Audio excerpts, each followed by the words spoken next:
Grooverider was released for the PlayStation 2 back in 2003. The game also got additional ports released on both the Xbox and the Nintendo GameCube. And this is a very different type of racing game, as it is arcade focused, but it's not your traditional style of racing game, as you're confined to a toy-based Skeletric track. If you remember growing up as a kid, for Christmas or for your birthday, you would get to play around with tracks. If you got a Skeletric set, you would remember being able to put all the pieces of the track together, and you could change it around to how you wanted it, and you were able to consist the track of doing like figure eights and even loops, and your goal was to place a car on a unique lane, and then you would play against your mates to try and win the race. And the speed was incredible. The sense of speed that you got from it was just insane, that if the car crashed it would go flying off the track. So what this game does is it tries to represent that aesthetic, pretty much from trying to feed into your memories of those type of games when you were growing up as a kid.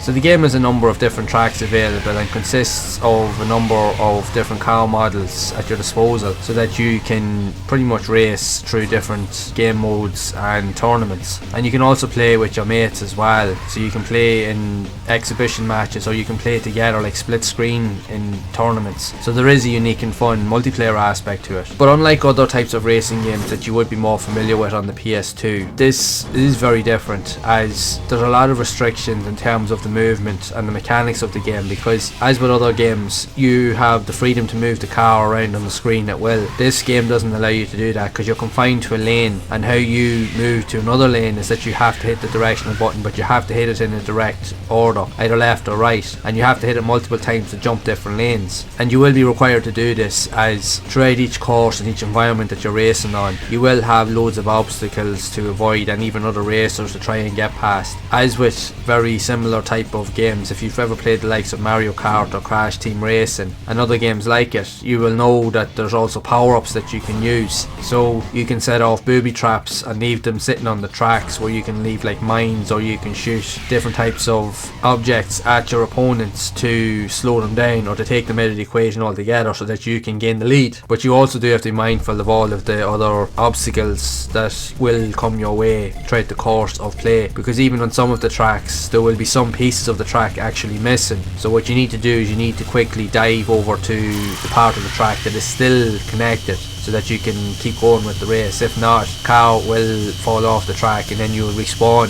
and the chances are then you will end up losing your place or your position in the race. Now, even aside from those limitations, the game itself isn't overly bad to play. It's actually okay for what it is. It gets a lot of things right, but a lot of things could have been improved on, as looking back over the likes of reviews, the game didn't get overly good reviews, and I think for a lot of different reasons, because at the time this was a very different type of concept in game, and there was nothing really like it out there at all, and people are used to having more freedom of movement when they're driving cars, and the fact is that you're limited to your movements in this game would have frustrated a lot of players, as people do like to have that freedom. But for those that stuck with it and were able to enjoy it for what it was, they would have had a decent enough experience, as the level design was pretty cool. There was a lot of really cool features. Graphically it was actually fairly decent. The atmosphere of each of the environments really suited the whole tone as you were racing through each of the environments. It just puts me in mind of when I was a kid, and I remember one Christmas that one of my brothers got a Skeletric track, and we were able to do it up as a figure of 8. And I remember the cars we got, there was two, like they were like kind of like Pontiac Trans Ams or Firebirds. One was red and one was black, and I loved the black one because it put me in mind of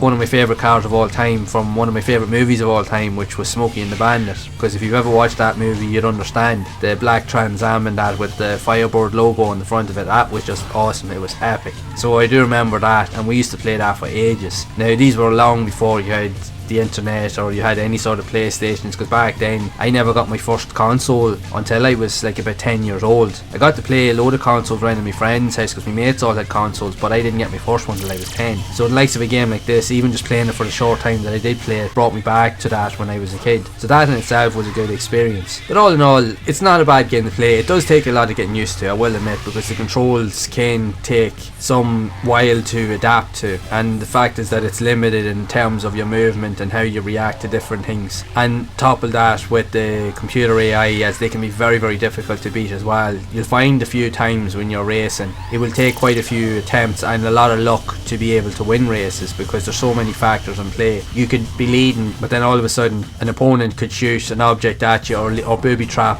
the track ahead of you, and you have no choice but you're going to hit it, because it could be in an area where there's only one part of the track that's left, so you're going to hit it regardless, and that can determine whether you win the race or not. So it can get quite frustrating, I will admit, from playing it, but it is what it is. That's with these type of games. Like, these games were never perfect and they were never meant to be. They were just something different, and they were trying to do something new because nobody else was doing it at the time. So it really just boils down to the experience of the player and what they actually think of it when they're currently playing it at the time. It's not for everybody, I will admit. There is better games out there, but if you are looking for something a little bit different, and even if you want to try and relive some of those old memories, this will bring you back to that, even for a short time at least. So I would look at it just even for a quick playthrough, and I would love to know your thoughts on this game if you have played it yourself, and if so, what did you think of it? Did you enjoy it, or maybe not so much? I'd love to hear the stories you have of this game, if any at all, so be sure to share them down in the comments below. And if you'd like to see more of these type of videos where I do provide other reviews and gameplay style videos of similar type of games that were also released on the PS2, where I do share my thoughts and experience with everyone, then leave a like on the video, subscribe to the channel, and hit the bell to be updated when future videos are released. And also do feel free to check around other videos on the channel, as I do provide reviews and other gameplay style videos of similar type of games that were released on the system. So be sure to check those videos out, and as always, I will see you in the next one.